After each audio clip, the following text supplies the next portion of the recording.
Hi friends, welcome back to my channel Srilakshmi Shankar blogs. ఎలా ఉన్నారండి? అందరూ బాగున్నారా? నేనైతే చాలా బాగున్నాను. ఎవరైతే ఫస్ట్ టైం మన ఛానల్ చూస్తున్నారో please subscribe my channel, like and share and subscribe అయితే చేయండి. డే 7 వెయిట్ లాస్లో అయితే నేను 71.10 అయితే ఉన్నానండి. సో నిన్న అయితే 71.75 అయితే ఉన్నాను. రోజు రోజుకి ఇలా నేను కొద్దిగా బరువు తగ్గుతుంటే నాకైతే చాలా హ్యాపీగా ఉందన్నమాట. ఇక్కడ నేను డైట్ చేసే విధానం, నా డైట్లో చిన్ని మార్పులు ఇలాంటివన్నీ చూస్తూ ఫాలో అయ్యే వాళ్ళందరికీ నేను చెప్పే సజెషన్ ఏంటంటే, మనం నచ్చింది తింటూనే మనం వెయిట్ తగ్గొచ్చు. మనం కోరింది తినాలి, కాకపోతే ఒక ప్రాపర్ టైం అంటూ మెయింటైన్ చేయాలి ఇక్కడ. సో మనం మార్నింగ్ ఏంటంటే లేవగానే డీటాక్స్ డ్రింక్ అయితే తీసుకుంటాం కదా, అదనేది మనం ఏది కావాలంటే అది దాంట్లో వేసి వాడచ్చు. జీలకర్ర కానీ, అల్లం కానీ, చెక్క కానీ, సోంపు కానీ, ఏదైనా సరే మనకి ఇంట్లో ఏది అవైలబుల్గా ఉంటే అది వేసుకొని పరగడుపున అయితే తీసుకోవాలన్నమాట. సో లేదు అనుకుంటే మనం నైట్ టైమే జీలకర్ర అనేది నానబెట్టుకొని ఎంటీ స్టమక్తో తీసుకున్నా కూడా మంచి బెనిఫిట్స్ అయితే ఉంటాయి. నేనైతే ఇవాళ జీలకర్ర చెక్క వేసుకొని డ్రింక్ అయితే రెడీ చేసుకున్నానండి. సో ఇక్కడైతే నేను వేరే పనిలో ఉంటే మా వారైతే వడేసేసి నాకైతే ఇచ్చేస్తున్నారనమాట. సో నేను ఇక్కడ ఏంటంటే డ్రింక్ తాగేసిన తర్వాత నిన్న నేను రాగి పిండి నానపెట్టుకున్నాను కదా ఇడ్లీల్లో, అది బాగా చూసారా ఎంత బాగా పొంగిందో. చాలా అంటే చాలా బాగా వచ్చినాయి అన్నమాట. ఎంత బాగా పొంగిందంటే పిండి చాలా బాగా అయితే వచ్చిందండి. నేను కాకపోతే దీంట్లో ఏంటంటే కొంచెం వాటర్ అనేది మిక్స్ చేసుకున్నాను నిన్నే. దీంట్లో ఏంటంటే కావాల్సినంత ఉప్పు అయితే వేసి మా ముగ్గురికి సరిపడా మాత్రమే పెట్టుకున్నాను. కాకపోతే ఇడ్లీలు పెద్ద డిఫరెన్స్ ఏం తెలియట్లేదండి. టేస్ట్ అయితే చాలా బాగుంది, హెల్త్కి కూడా మంచిది, త్వరగా ఆకలి అనేది వేయదు. మనకి మంచి కాల్షియం, ఐరన్ ఇలాంటి మంచి బెనిఫిట్స్ అన్నీ రాగి పిండిలో ఉంటాయి. రాగి పిండి తీసుకోవడంలో వెయిట్ లాస్ అవ్వడానికి చాలా బాగా యూజ్ అవుతుందన్నమాట. మనం తీసుకున్న క్వాంటిటీ, ఇడ్లీ క్వాంటిటీని బట్టి మనం ఇప్పుడు 3 తిన్నామా 4 తిన్నామా అని కాదు, మనం తింటాం కదా, తినిన దాన్ని బట్టి మనకైతే ఆకలి అయితే వేయదనమాట. సో త్వరగా ఆకలి అనేది అవ్వదు, తొందరగా అది బ్లడ్లో అనేది కలవదనమాట. బ్లడ్ లెవెల్స్ అనేది షుగర్లో కలవనీయకుండా నిదానంగా డైజెషన్ అనేది అవుతుంది ఇక్కడ. ఇంకో పక్కన వచ్చేసి నేనైతే పల్లీ చట్నీ అనేది ప్రిపేర్ చేసుకుంటున్నాను ఇక్కడ. ఆ చట్నీలోకి ముందుగా ప్యాన్ పెట్టుకొని ఆయిల్ వేసుకొని పచ్చిమిర్చి, పల్లీలు అయితే వేపుకుంటున్నానండి. చట్నీ మనకి టేస్ట్గా రావాలి అంటే పల్లీలు సిమ్లోనే వేపుకోవాలన్నమాట ఇక్కడ. అవి బాగా వేపుకున్నాక స్టవ్ అనేది ఆఫ్ చేసేసుకొని దీంట్లోకి నేను ఏం వేయాలనుకుంటున్నానో అవన్నీ ఇప్పుడైతే వేస్తానన్నమాట ఇక్కడ. కొన్ని పుట్నాలు వేసుకుంటున్నాను ఇక్కడ. చట్నీ ఎంత కావాలో అన్ని పుట్నాలు, కొంచెం చింతపండు, కొంచెం చున్నులపాయ రెమ్మలు ఉంటాయి కదా, అవి వేస్తాను. నేను ప్రతి కూరల్లోనూ ప్రతి చట్నీలోనూ వెల్లుల్లిపాయలు వేయడానికి అయితే ట్రై చేస్తాను. హెల్త్కి చాలా మంచి బెనిఫిట్స్ ఉంటాయి కాబట్టి. సో అలాగే ఇవాళ ఏంటంటే పచ్చి కొబ్బరి అయితే నా దగ్గర ఉంది. చట్నీకి అయితే పచ్చి కొబ్బరి వేసుకున్నాను. పచ్చి కొబ్బరి వేసుకోవడం వల్ల ఏంటి అంటే మంచి అరుగుదల ఉంటుంది, మనకి షుగర్ లెవెల్స్ అనేది పెంచకుండా చేస్తుంది. షుగర్ పేషెంట్స్ ఉన్న వాళ్ళు తింటే కూడా చాలా మంచిది. కొబ్బరి ఏంటంటే పీచు పదార్థం కాబట్టి త్వరగా డైజెషన్ అవుతుంది, హెల్త్కి మంచి బెనిఫిట్ అయితే ఉంటుంది. ఇక్కడైతే చట్నీ మిక్సీ పట్టేసుకొని వచ్చేసి చట్నీలో పోపు అయితే వేసేసుకుంటున్నాను ఇక్కడ నేనైతే. సో మన చట్నీకి పోపు అనేది ఎంత బాగా పెట్టుకుంటామో చట్నీకి అంత టేస్ట్ అయితే వస్తుంది ఇక్కడ. నేనైతే బాగా చట్నీ అనేది బాగా అన్ని పప్పు దినుసులు అన్నీ వేసుకొని బాగా వేపుకొని దాంట్లోకి అయితే మార్చేసుకున్నానండి. ఇంకా కొంచెం చట్నీ ప్యాన్లో వేసేసి తీసుకున్నాను ఇక్కడ. చట్నీ బాగా కలిపుకొని ఈ టైంలో ఉప్పు సరిపోయిందా లేదా చూసుకోవాలి. ఉప్పు సరిపోయిందా లేదా చూసుకొని పక్కనైతే పెట్టేసుకున్నాను. ఈలోగా ఇడ్లీ కూడా అయిపోయినాయండి. ఇడ్లీ కూడా తీసేసి చక్కగా చల్లారి పెట్టేసుకొని ఇడ్లీ అయితే పెట్టేద్దామని పక్కన పెట్టానండి. పిల్లలు ఏంటంటే స్కూల్కి వెళ్ళే టైం అయిపోతుంది కదా, ముందైతే వాళ్ళకి తినిపించేద్దామని ఇడ్లీ అయితే తీస్తున్నాను. రాగి పిండి ఇడ్లీలు పిల్లలకైతే బాగా నచ్చినాయండి. మమ్మీ రేపు కూడా ఇవే చేస్తావా, చాలా బాగున్నాయి అన్నారు. కానీ రోజు ఇవే చేస్తే మళ్ళీ తినరేమో అని చెప్పి ఒకరోజు ఇలాగా, ఒకరోజు ప్లెయిన్ ఇడ్లీ అని, ఒకరోజు అయితే ఇడ్లీ పిండి దోశలాగైతే వేస్తానండి. 3 డేస్కి సరిపడా పిండి అయితే వేసుకున్నాం కదా మనం. సో ఇక్కడైతే ఒక 4 ఇడ్లీ పెట్టేసుకున్నాను. ఇద్దరికి తినిపిస్తానన్నమాట, పిల్లలిద్దరికి. పల్లీ చట్నీ అయితే వేసుకున్నాను. పల్లీ చట్నీ ఏంటంటే ఈ రాగి పిండి ఇడ్లీకి కొంచెం బాగా సెట్ అయిందండి. పెద్ద ఫ్లేవర్లెస్గానే ఉంది, చాలా బాగుందన్నమాట. తింటుంటే ఇంకా బాగున్నాయి, పర్వాలేదు అనిపించింది నాకైతే. ఎగుడు పుడతాయేమో, తింటానో లేదో అనుకున్నాను. ఫస్ట్ టైం ట్రై చేశాను కదా, నాకైతే చాలా బాగా నచ్చినాయి. ఇక్కడ నేనైతే 3 ఇడ్లీ అయితే తీసేసుకుంటున్నాను. కొంచెం పల్లీ చట్నీ వేసేసుకొని టిఫిన్ అయితే ఫినిష్ చేసుకున్నానండి. పిల్లల్ని అయితే ముందైతే పంపించేశాను అనమాట స్కూల్స్కి అయితే. సో వాళ్ళు స్కూల్స్కి వెళ్ళిపోగానే ఇంకా కిచెన్లో వంట అయితే ఉంటుంది కదా, మళ్ళీ చేసుకోవాలి కదా. మనం చేసిన వంట పొద్దున్న లంచ్ బాక్సుల వరకే సరిపోతుందండి. సో నేనైతే ఇక్కడ కొంచెం ఆలూ ఫ్రై అయితే చేస్తున్నాను. నేను ఆలూ ఫ్రైలో ఎక్కడా కూడా ముక్క అనేది అడుగంటకుండా చేస్తానండి. అది ఎలా ఏంటి అనేది వీడియో ఎక్కడ స్కిప్ చేయకుండా అయితే చూడండి, మీకే తెలుస్తుంది. ముందుగా అయితే ఆలు అయితే కట్ చేసి పెట్టుకున్నాను కదా, ముందు కడుక్కుంటాం కదా ముక్కలు అనేది. సో నేనేంటంటే ముందు ఆలుగడ్డను మాత్రమే కడిగేసి ముక్కలు అయితే కట్ చేసుకున్నాను. నేను కట్ చేసుకున్న తర్వాత బౌల్లో వేసేసుకొని కొంచెం ఉప్పు వేసుకొని బాగా కలిపి పెట్టుకోవాలి. ఆ ఉప్పు వేసిన ఉప్పు ముక్కలకి బాగా పట్టేలాగా అలా వేసి పక్కన పెట్టుకుంటే దాంట్లో నుంచి నీరు అనేది బయటకు వస్తుంది. దాని ద్వారా ఏంటంటే ముక్కలు అనేది మనం ఆయిల్లో వేయగానే అడుగు అంటదనమాట. సో నేనైతే ఇక్కడ పోపు అయితే పెట్టేసుకొని ఆలుగడ్డ ముక్కలు అయితే దాంట్లో వేసేసుకుంటానండి. సో నా వెయిట్ లాస్ జర్నీలో నేనైతే రోజు రోజుకి ఇలా తగ్గుతూ ఉంటే నాకైతే చాలా హ్యాపీగా ఉందండి. ఎక్కడా కూడా నేను కొంచెం తిండి అనేది టైం టు టైం తీసుకుంటున్నాను. నేను తినగలిగిన మోతాదులోనే తింటున్నాను. ఒకవేళ నేను చేస్తున్నట్టే మీరు కూడా డైట్ చేస్తున్నట్టయితే మధ్య మధ్యలో మీకు ఆకలేస్తే ఏదన్నా ఫ్రూట్ కానీ, కివి కానీ, క్యారెట్ కానీ ఏదన్నా ఒక ఫ్రూట్ అయితే తీసుకోవచ్చండి. నేనైతే మధ్య మధ్యలో నాకు ఆకలి వేస్తే ఏదో ఒక ఫ్రూట్ అయితే తీసుకుంటాను. ఆకలి వేసినప్పుడు ఏదో ఒకటి తినాలి కదా అని చెప్పి హెవీగా అయితే తినొద్దు, లైట్గా అయితే తీసుకోవాలన్నమాట. సో నేను ఇక్కడ ఏంటంటే ఆలుగడ్డ ముక్కలని వేసుకుంటున్నాను కదా, మనం ఉప్పు కలిపి పెట్టుకున్నాం కదా, చూడండి అవి పిసికి నేను వేసుకుంటున్నాను. దాంట్లో నుంచి ఎన్ని వాటర్ వచ్చినాయో చూసారా?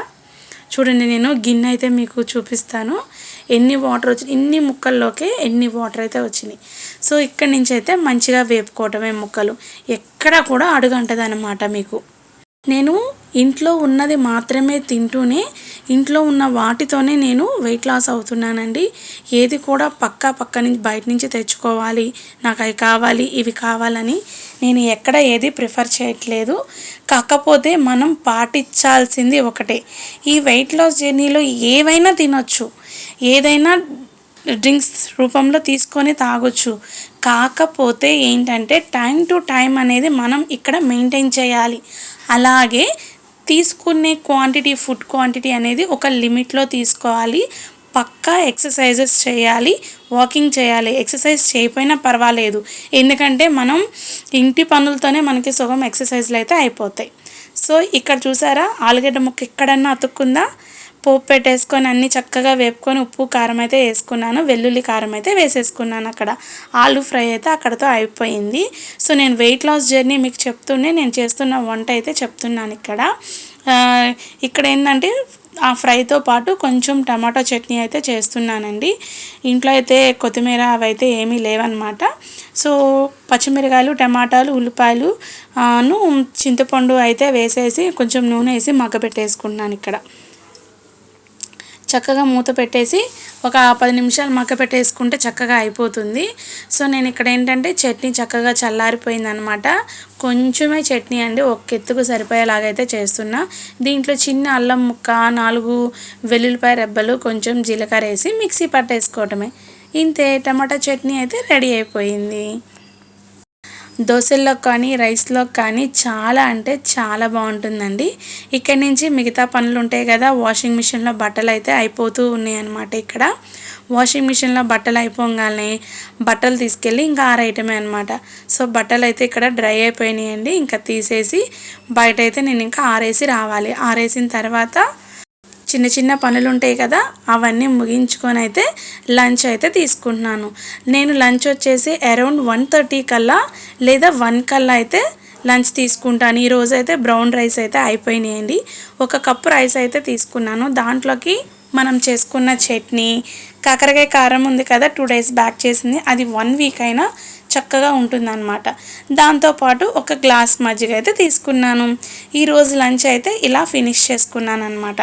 సో ఇంక అక్కడి నుంచి పిల్లలు అయితే వచ్చేసారు కదా, వాళ్ళకి కూడా స్నాక్స్ అనేది పెట్టించానండి. ఇడ్లీ పిండి ఉంది కదా, ఊతప్పం లాగా అయితే వేసిచ్చాను. తర్వాత ఏంటంటే నాకు కూడా పిల్లలు తింటూ ఉంటే నాకు 4 అవుతున్నట్టుంది టైము. సో ఆ టైంలో నాకు కూడా కొంచెం ఆకలి అనిపించింది. అందుకని చెప్పి యాపిల్ అను క్యారెట్ అయితే తీసుకున్నాను ఇక్కడ. సో నేను తీసుకున్న దాంట్లో మా పిల్లలు కొంచెం తీసేసుకున్నారు. ఇంకా కొన్ని హాఫ్ క్యారెట్, హాఫ్ యాపిల్ అయితే తీసుకున్నా. ఇంకా అక్కడి నుంచి వచ్చేసి ఇంకా మనకి పిల్లలైతే తింటూ ఉన్నారు. నేనైతే అవి తినేసి వచ్చేసి గిన్నెలన్నీ కడిగేసుకున్న. స్నాక్స్ బాక్సులు పొద్దున్న నుంచి నేను గిన్నెలు కడగలేదండి, కడగకపోతే ఇంక ఇలా అయిపోతాయి అన్నమాట. సో చక్కగా అవన్నీ అయితే వాష్ చేసుకుంటూ ఉంటున్నాను. పిల్లలు ఏంటంటే తినేసి వస్తూ ఉన్నారు నా దగ్గరికి. వాడైతే తినేసారు, హ్యాండ్ వాష్ చేసుకుంటానని వచ్చాడు. ఎప్పుడైతే వీడియో తీద్దామని అక్కడ కెమెరా పెడతానో కెమెరా ముందుకి ఏదో ఒక రూపంగా అయితే వచ్చేస్తాడనమాట ఈ బుడ్డిగాడు మాత్రం. సో ఇక్కడైతే హాయ్ చెప్పి వెళ్ళిపోతున్నాడు మీకు. సో నేనైతే ఆ గిన్నెలన్నీ చక్కగా కడిగేసేసి కింద అయితే సర్దేసుకుంటున్నాను. ఇక్కడ ఏంటంటే మనం ఎప్పుడప్పుడు కడుక్కుంటే గిన్నెలు ఉండవండి. కొంచెం బతికిచ్చానంటే ఇలా పెరిగిపోతూ ఉంటాయి అన్నమాట సామాన్లు. సో మా వారు ఏంటంటే ఈరోజు ఇంకా బీ షిఫ్ట్ ఆఫీస్కి అయితే వెళ్ళిపోయారు. ఇంకా ఆయన లేరు కాబట్టి పిల్లల్ని తీసుకురావడం డ్యూటీ నాకే పడుతుంది బీ షిఫ్ట్స్ అప్పుడు. సో ఇంకా పెద్ద బాబు కూడా తినేసి అయితే వచ్చాడనమాట. నేను ఆ ఊతప్పంలోకి మామిడికాయ పచ్చడి ఉంది కదా, సో ఆ పచ్చడిని అయితే అలా సేల్ చేస్తున్నాను. వాడికి ఏంటంటే ఆవకాయ పచ్చళ్ళు కానీ మాగేసిన పచ్చళ్ళు అంటే పెద్ద బాబుకి చాలా ఇష్టం అండి. సో అతను ఏంటంటే ఎప్పుడన్నా తినాలనిపిస్తే ముఖ్యమని అడుగుతూ ఉంటాడు. సో వేడి చేస్తుందన్నా కానీ విన్నాడు, కానీ ఇస్తాను. ఇంకా మజ్జిగ కూడా ఇస్తే కొంచెం సలవ చేస్తుంది కదా అని. ఈ వర్షాలు పడుతున్నాయి, మజ్జిగ తాగాలంటే కొంచెం ఇబ్బందిగానే ఉంది. ఎక్కడైనా హాట్గా తీసుకోవాలనుకుంటాం కదా, సో చల్లగా అయితే తీసుకుంటున్నామండి. సో ఇక్కడైతే 6 కల్లా నేను 6:30 అవుతుందండి.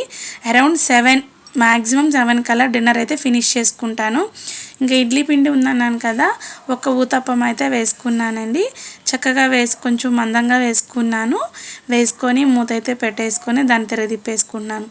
చాలా టేస్ట్ అయితే చాలా బాగుందండి, చాలా సాఫ్ట్గా, చాలా టేస్ట్ అయితే సూపర్గా, నాకైతే బాగా నచ్చింది. రేపు మార్నింగ్ టిఫిన్ కూడా ఇదే అని చెప్పి డిసైడ్ చేసేసుకున్నాను అప్పుడే. సో నేను కూడా దీంట్లో ఒక ప్లేట్లో అయితే ఆ దోశ వేసేసుకొని పికిల్ అయితే పెట్టేసుకున్నానండి. సో వెళ్ళేసి అయితే చక్కగా తినేస్తున్నాను. తినేసిన తర్వాత నేను ఇంకా చెప్పాను కదా, కంపల్సరీ వాకింగ్కి అయితే 1 అవర్ లేదా 1.5 అవర్ టైం అనేది కంపల్సరీ టైం అనేది తీసుకుంటాను. ఇంకా ఆ టైంలోనే వర్షం పడుతూ ఉంది బయట. వర్షం పడుతూ ఉన్నా కానీ పెద్దగా మా ఫ్లోర్ దాకా ఇటు వర్షం అయితే పడట్లేదు.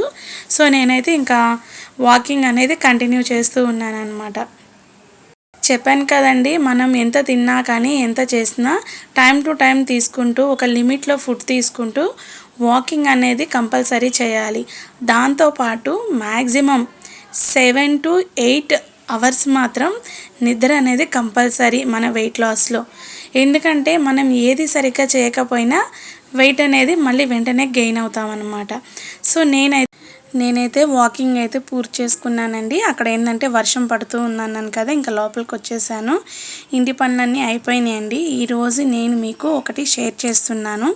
ఇంట్లో పాత చీరలు, చినిగిపోయిన చీరలు ఉంటాయి కదా, వాటితో నేనైతే మ్యాట్ అనేది అల్లానండి. ఇవి అంతకుముందు అల్లిన మ్యాట్స్ అనమాట. ఇవి ఒక మోడల్. సో ఇప్పుడు నేను ఇంకొక కొత్త మోడల్ అయితే అల్లుతున్నాను. స్టార్ షేప్లో అయితే అల్లుతున్నానండి. ఇలా టైం ఉన్నప్పుడు అలా 7 కల్లా అయితే 7:30 కల్లా అయిపోతాయి కదా. మధ్యలో పిల్లల్ని చదివించుకోవడం ఒకవేళ ఇవి లేట్ అవుతా ఉన్నా కూడా నేను ఒక హాఫ్ అన్ అవర్ లేదా 1 అవర్ ఏంటంటే దీనికి కేటాయిస్తున్నాను. అలా రోజుకు 2 to 2 పెటల్స్ అయితే అల్లానండి. స్టార్ మోడల్ ఇది చాలా బాగుంది కదా. ఇదైతే నేను మా పక్కన ఆంటీ నాకు నేర్పించింది.